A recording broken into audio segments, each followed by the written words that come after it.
stok en vuurput. Hierdie lyk vir my 'n mengelmoes tussen 'n rofstooi, staatsbesteding en slapping.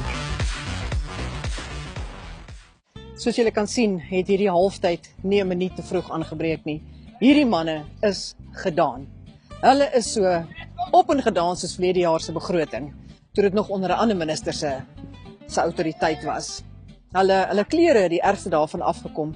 Mense kan sien dat die kwaliteit nie fantasties was nie en dat daar die klere het nie die toets van die tyd deurstaan nie. Okay, maar gelukkig is hier 'n mediese spannetjie van die dorp Kakamas hier op bystand. En is nou die eerste keer dat ek sien iemand word op sy maag uitgedra. Ag, maar weet jy, dis altyd goed om te weet daar is hulp.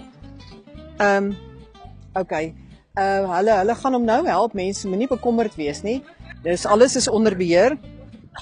Ek dink ook dit sal die sportmanne leer om nie sulke uitlokkende onderklere te dra nie, want ek dink as hy net 'n gewone onderbroek aangehad het, was dit lankal onder beheer.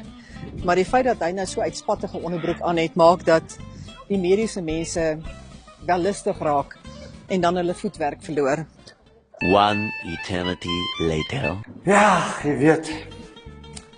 My klere is 'n meelsteen om my nek. Ek weet nie eers hoe ek dit verder deur hierdie wedstryd gaan sien nie. Hierdie broek het vir my meer spanning veroorsaak deur die wille wedstryd. Het jy Bosville manne se broeke gesien?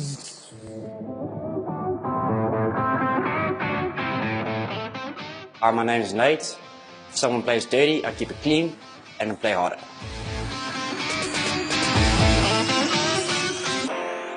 I'm enjoying this day with my rugby family.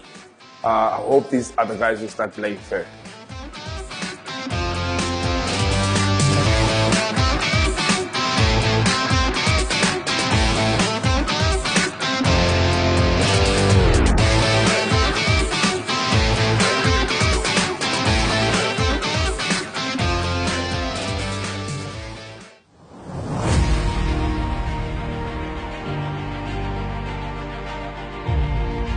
Kyk, hulle sê die vere maak nie sy voël nie, maar ek wil vir jou sê, jou klere kan definitief 'n verskil maak aan die wedstryd wat jy speel.